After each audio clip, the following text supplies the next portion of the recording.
Hello friends, स्वागत है आपका ओनली स्टडी ज्ञान में। आज हम 12th क्लास हिस्ट्री का मॉडल सेट 1 का सॉल्यूशन लेकर आए हैं इस वीडियो में। यह टर्म 2 एग्जाम के लिए द्वितीय शाब्दिक परीक्षा 2021-22 और यह मॉडल सेट 1 है। इसमें कुल 40 अंक हैं और 1.5 घंटा का समय दिया जाएगा। इसमें आप लोग सामान्य निर्देश पढ़ लीजिएगा।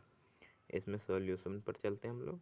इसमें से पहला क्वेश्चन है कि मुगल वंश के संस्थापक कौन थे। इसमें बताना है कि मुगल वंश जो था 1500 ईस्वी में कुछ, उसके संस्थापक कौन थे। तो इसका आंसर देखते हैं। तो इसका आंसर है मुगल वंश के संस्थापक जो थे वह थे बाबर। नेक्स्ट क्वेश्चन है कि हूल दिवस कब मनाया जाता है। इसमें बताना है दूसरा क्वेश्चन कि हूल दिवस कब मनाया जाता है। तो हूल दिवस जो है वह 30 जून को मनाया जाता है। तीसरा नंबर क्वेश्चन देखते हैं हम लोग। तो तीसरा नंबर क्वेश्चन है कि 1857 की क्रांति की शुरुआत कहाँ से हुई थी। इसमें बताना 1857 की क्रांति जो हुई थी अंग्रेजों के खिलाफ, वह कहाँ से प्रारंभ हुआ।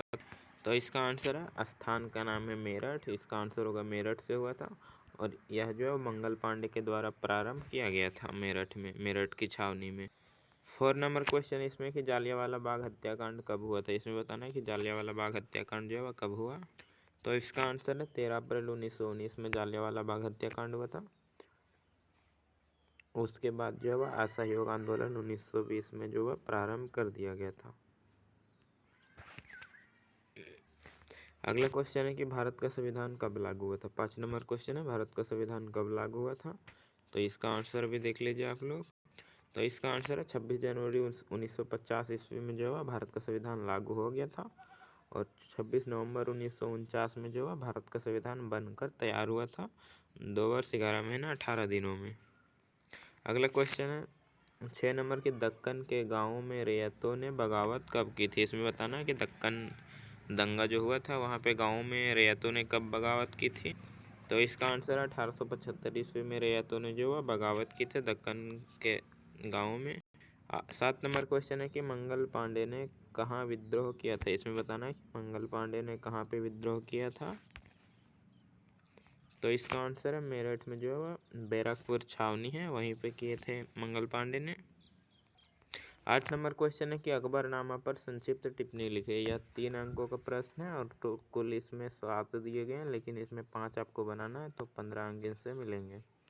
तो इसमें बताना है अकबरनामा पर संक्षिप्त टिप्पणी लिखे। इसमें अकबरनामा के बारे में बताना है, 3 अंक का है। तो इसका आंसर देख सकते हैं अकबरनामा क्या है, तो इसको देख लीजिए। तो अकबर के नवरत्न में शामिल जो था, नवरत्नों में 9 व्यक्ति थे, उसमें शामिल था अबुल फजल। इसी ने जो है वह अकबरनामा की रचना की, यानी कि अकबर के नवरत्न में शामिल अबुल फजल ने अकबर के इतिहास को अकबरनामा पुस्तक के रूप में जो है 1589 ईस्वी में पूरा किया है। यानी कि अकबरनामा क्या है, तो यह अकबर की जीवनी है। इसे अबुल फजल ने लिखा था, 1989 ईस्वी में पूरा हो गया था और इसमें अकबर के जीवनी को लिखा गया है। और अबुल फजल जो है अकबर के नवरत्न थे।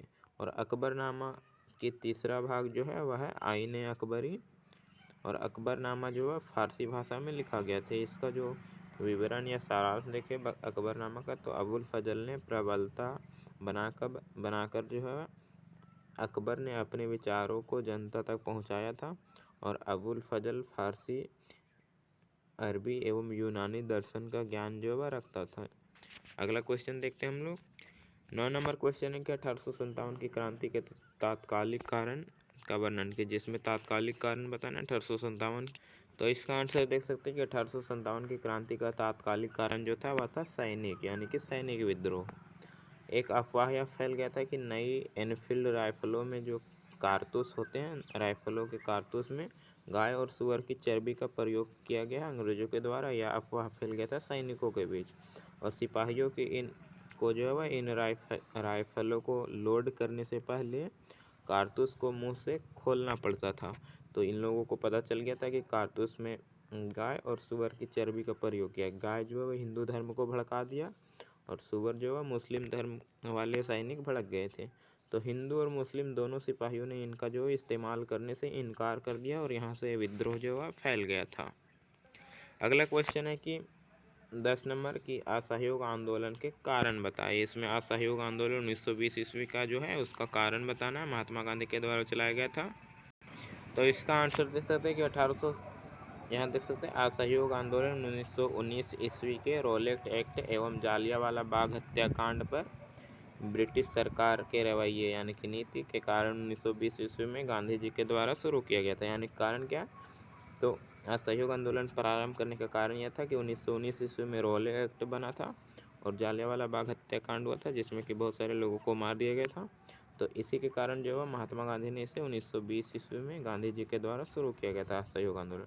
और असहयोग गांधी जी ने किसानों को लगान ना देकर संस्थाओं का बहिष्कार किया था, यानी कि लगान वसूला जा रहा था किसानों से, तो इसको विरुद्ध भी किया गया, संस्थाओं का बहिष्कार भी किया गया। दैनिक जीवन में जुड़े नाई और धोबी द्वारा असहयोग शुरू कर दिया गया, तो इसी के कारण यह फैल गया था। अगला क्वेश्चन है 11 नंबर की मौलिक अधिकारों के बारे में बताइए। इसमें बताना है मौलिक अधिकार क्या है या कितने प्रकार के हैं। तो इसका आंसर है कि मौलिक अधिकार भारत के संविधान के भाग 3 में वर्णित भारतीय नागरिकों को प्रदान किए गए वे अधिकार हैं जो कि सामान्य स्थिति में सरकार द्वारा सीमित नहीं किए जा सकते और जिनकी सुरक्षा जो है सुरक्षा का जो नियम किया गया वह है सर्वोच्च न्यायालय इसका सुरक्षा करता है। इसमें मौलिक अधिकार के नाम देखें कौन कौन है, तो है 6 मौलिक अधिकार है भारतीय संविधान में। पहला समता या फिर समानता का अधिकार, दूसरा स्वतंत्रता का अधिकार, तीसरा शोषण के विरुद्ध अधिकार, चौथा धार्मिक स्वतंत्रता का अधिकार, पांचवा शिक्षा और संस्कृति का अधिकार और छठा संवैधानिक उपचारों का अधिकार। अगला क्वेश्चन है हमारा यहाँ पे 12 नंबर की अस्थायी बंदोबस्त की विशेषताओं का उल्लेख करें। इसमें अस्थायी बंदोबस्त की विशेषता बताना है। तो इसमें देख सकते हैं अस्थायी बंदोबस्ती या फिर इस्तमरारी बंदोबस्ती क्या है उसे देख लेते हैं थोड़ा सा। तो इस्तमरारी या फिर अस्थायी बंदोबस्ती जो है वह भूस्वामित्व की एक जो है व्यवस्था थी और इस व्यवस्था के अनुसार जो है बंगाल के राजाओं और भूमि मालिकों के बीच एक समझौता हुआ था और इस समझौते के अनुसार जो है भूमि मालिकों को जमींदार कहा जाने लगा और भूमि पर उन्हें अस्थायी रूप से मालिकाना का हक दिया गया था, इसे ही अस्थायी बंदोबस्ती कहा गया। इनके जो विशेषता थे वह थे कि सरकार ने जमींदारों से सिविल और दीवानी संबंधित मामले वापस ले लिए थे, जमींदारों को लगान वसूली के साथ साथ भूस्वामित्व के अधिकार भी प्राप्त हो गए थे और सरकार को दिए जाने वाले लगान की राशि को निश्चित कर दिया गया था जिसे अब बढ़ाया नहीं जा सकता था। अगला क्वेश्चन है 13 नंबर की पानीपत के प्रथम युद्ध पर संक्षिप्त टिप्पणी लिखे। इसमें पानीपत का युद्ध बताना है। तो इसका आंसर देख सकते हैं कि अप्रैल 1926 ईस्वी में पानीपत का प्रथम युद्ध पानीपत नामक स्थान पर जहीर उद्दीन बाबर और इब्राहिम लोदी के बीच में लड़ा गया था, यानी कि बाबर और इब्राहिम लोदी के बीच। पानीपत के प्रथम युद्ध का प्रमुख कारण जो था वह था बाबर द्वारा बनाई गई महत्वाकांक्षी योजनाएं और बाबर जो है दिल्ली सल्तनत के लोदी वंश के शासक इब्राहिम लोदी को हराकर दिल्ली पर अधिकार स्थापित करना चाहता था और 12 अप्रैल 1926 ईस्वी को बाबर व इब्राहिम लोदी की सेनाएं पानीपत के मैदान में आमने सामने जो युद्ध की, जिनमें मध्य 21 अप्रैल को युद्ध प्रारंभ हो गया था, 21 अप्रैल को। अगला क्वेश्चन है इसमें 14 नंबर की फर्मिंगर की 5वीं रिपोर्ट क्या थी। इसमें बताना है फर्मिंगर की 5वीं रिपोर्ट के बारे में। तो इसका आंसर देख सकते हैं कि 1913 ईस्वी में ब्रिटिश संसद ने एक रिपोर्ट पेश की थी जिसे 5वीं रिपोर्ट के नाम से जाना जाता है और इसमें जो है ईस्ट इंडिया कंपनी के भारत में प्रशासन और अन्य क्रियाकलापों का वर्णन था, साथ ही साथ भारत के जो राज्यों के जमींदार गवर्नरों तथा अन्य कर्मियों तथा राजस्व विवरण भी थे जिसे 5वीं रिपोर्ट के नाम से जाना जाने लगा। नेक्स्ट क्वेश्चन है 15 नंबर से लेकर 19 नंबर तक, वह है दीर्घोत्तरीय प्रश्न या कुल 5 अंकों के प्रश्न है। इसमें से आपको 3 प्रश्न बताना है तो इनसे 15 नंबर प्राप्त हो जाएंगे आपको। तो 15 नंबर है कि संथाल विद्रोह के बारे में विस्तार से बताइए। इसमें बताना है संथाल विद्रोह क्या था। तो इसका आंसर है संथाल विद्रोह जो है वर्ष 1985 में बंगाल के मुर्शिदाबाद तथा बिहार के भागलपुर जिले में स्थानीय जमींदार महाजन और अंग्रेज कर्मचारियों के अन्याय अत्याचार शिकार पहाड़ियों जनता ने एकबद्ध होकर उनके विरुद्ध विद्रोह की बबूल फूंक दी थी, यानी कि यह किसके बीच हुआ था, तो मुर्शिदाबाद और बिहार के भागलपुर जिले में हुआ था। जमींदारों के खिलाफ, महाजन और अंग्रेज कर्मचारियों के खिलाफ किया गया था, पहाड़ियों के द्वारा और इसमें पहाड़िया विद्रोह या फिर पहाड़िया विद्रोह कहा गया इसे। इसका विस्तार कैसे हुआ था इस विद्रोह का, उसे देखते हैं।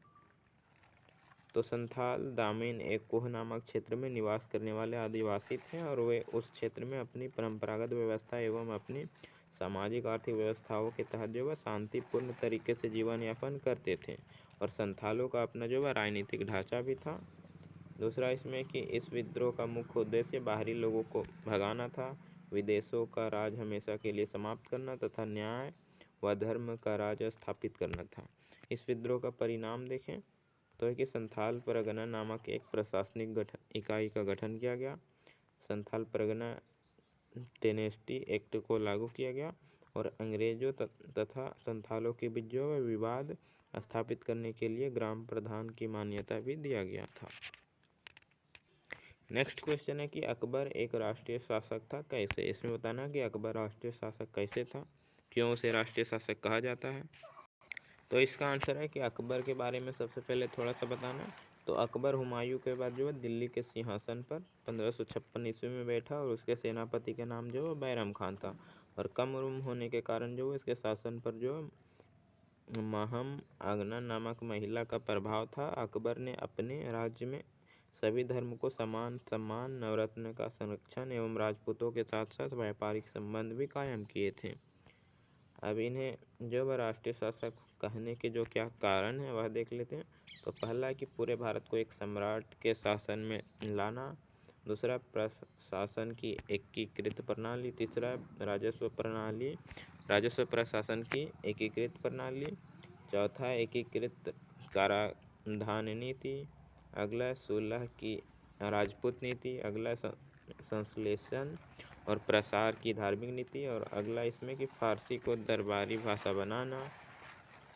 8 नंबर इसमें कि सभी भाषाओं को साहित्य एवं विकास में उदार मदद, और 9 नंबर है विभिन्न शैलियों के संश्लेषण को लाकर ललित कला की एक समान भारतीय शैली का विकास करना, सांस्कृतिक रीति रिवाजों और शिष्टाचारों से संबंधित सद्भाव, और लास्ट है कि विभिन्न समुदायों से संबंधित उनके विषयों का कल्याण करना। तो इसके प्रमुख कारण थे।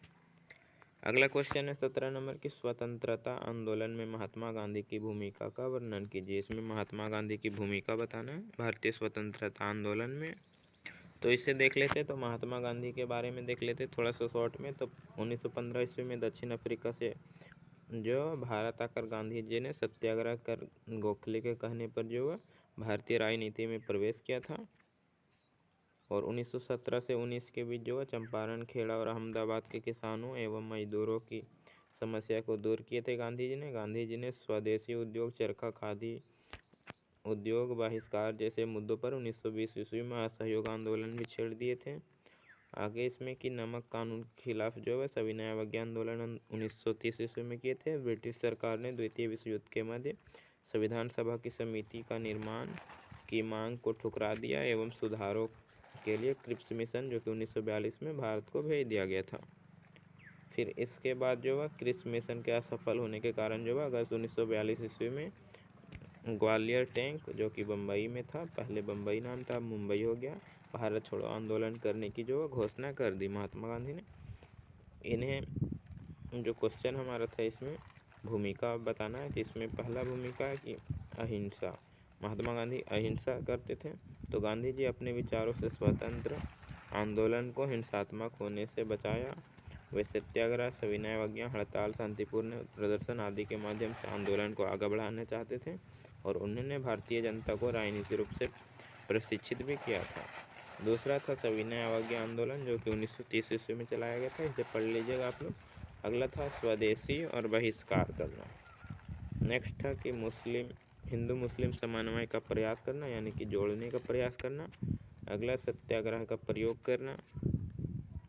फिर अगला था इसमें कि हड़ताल का सफल प्रयोग हुआ था। और असहयोग आंदोलन 1920 ईस्वी में चलाया गया था। दलितोद्धार एवं समाज सुधार किए थे। तो यह प्रमुख इनके कारण थे।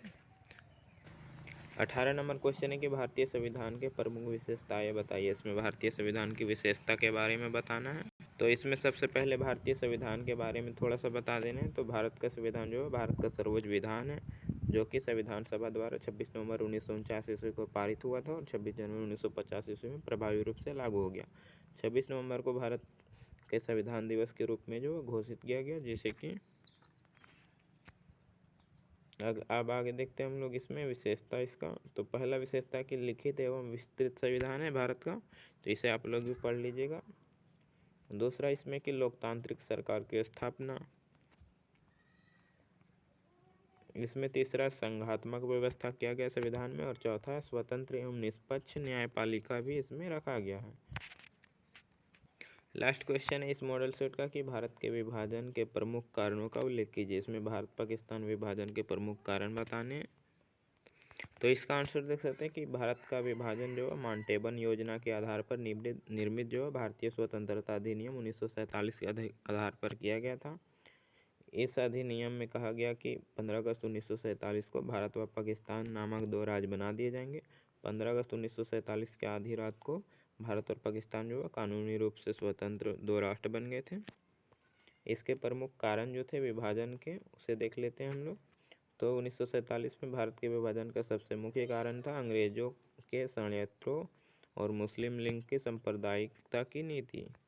दूसरा था खिलाफत आंदोलन और असहयोग आंदोलन के समाप्त हो जाने के बाद सांप्रदायिक विद्रोह जो विदेश की आग बढ़ गई थी। अगला मुस्लिम लीग द्वारा पाकिस्तान की प्राप्ति के लिए सीधी कार्रवाई शुरू करके सांप्रदायिक दंगों का सहारा लिया जा रहा था। अगला इसमें कि माउंटबेटन ने जो है यह अनुभव किया था कि सांप्रदायिक दंगों के कारण स्थिति अनियंत्रित होती जा रही है।